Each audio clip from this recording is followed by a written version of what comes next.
Hey, good morning, good afternoon, good evening, wherever it is, whatever time you're watching. Thank you for tuning in today. Another little segment with Boat Builder Bob here in Ponchawang, Michigan. We're inside the boat shop. This is a structure that we put together with some scrap material, put some clear shrink wrap over it, and it's what's been covering our boat, and it's been our temporary boat shop in building this 30-foot historic Mackinac boat. Well, it's exciting here in Ponchawang. We're just a couple days away from launch. Today is Friday. We plan to go into the water Monday, just a few days. And what you're looking at are some of the components. These are floorboards that will be going into the boat, but we're going to leave most of these out until we get our rock ballast in that we'll be picking up on Monday. And that's what was traditionally used to put into the boat.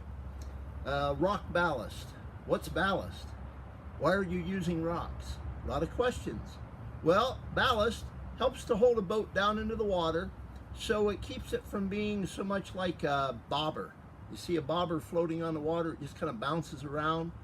And if a boat does that, it loses efficiency, especially when sailing, because it causes the sails to jump around. It doesn't allow it to move through the water properly. So the weight in the boat, proper amount, is kind of like tuning a guitar. The right amount of tension makes it sound well. Same way with the boat. Right amount of weight makes it sail well. And why are we using rock? Well, that's what they used traditionally. And part of the reason they used rock was if they got a whole bunch of fish on that day, they could throw some of the rock out. Or if they were carrying other goods. These boats were not only used for fishing, they were kind of the SUV of the North. They would transport all their worldly goods, whether they were wigwams, tents, camp goods, all their clothing. Entire families moved about in Mackinac boats.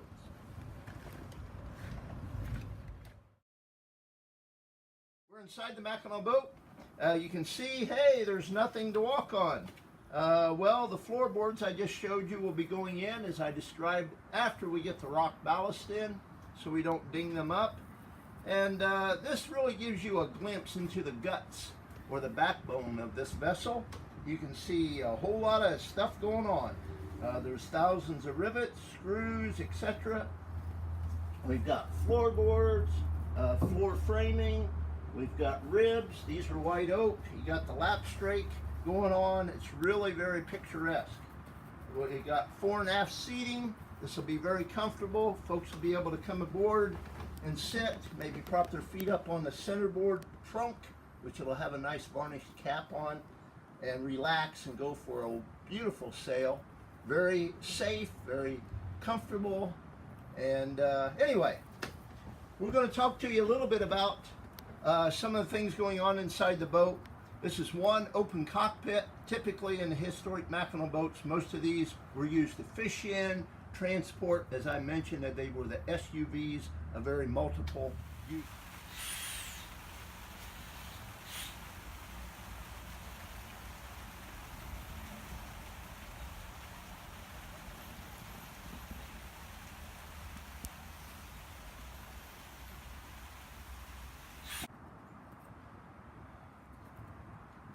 Holding something in my hand that resembles a broomstick.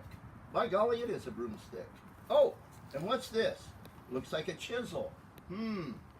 Sounds like something happened. You got to do, well, what we actually have to do is we've got to fine tune. What I'm doing is, this is a centerboard trunk. I described the centerboard to you. The centerboard is about 1 inch and 1/16 thick. And there's a few places in the centerboard trunk going through the keel, the slot goes through the keel, that aren't quite 1 inch and 1/16. So what I'm doing with this is it's kind of a long-handled chisel. And so I'm going to be trimming off a little bit of the sides of the keel. Very simple. And we've got, I'll probably be making some adjustments on this afternoon for a couple hours, just to get it just right. We're real close. Worked on it late last night.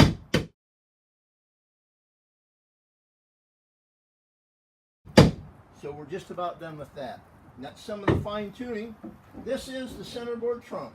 So The centerboard, we'll be putting it in from on top. We've got everything, all of our holes drilled for pivot pin, our hole to hold the board up in place. And it's just like I said, folks, it's getting very, very exciting.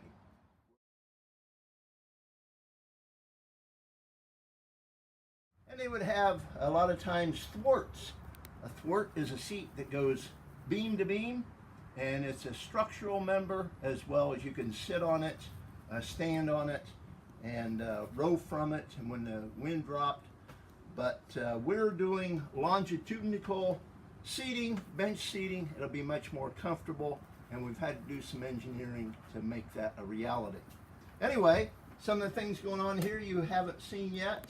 What are these? Well, has to do with an eye, and these are dead eyes. What we'll be doing with these, it'll be lashing what are called shrouds coming down that also have a dead eye. We'll lash them together. It's what will support. We've got our mainmast that come right up through here at the back of the centerboard trunk, and our foremast comes up through the deck. Very important one. If I said mast partner, does that mean anything to anyone? Probably not. It's like something that's always hidden, but it's extremely important.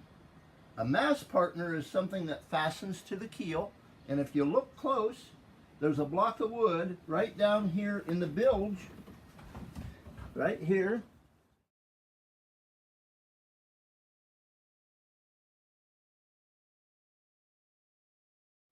It's fastened down. And what that does is the mast that will be sitting there has a square hole that has been aligned to fit right on top of the mast partner. It helps it to hold it in place laterally so the butt or the bottom of the mast can't kick out, or to pivot. And you'll find out the importance of that as we begin to rig the ship next week.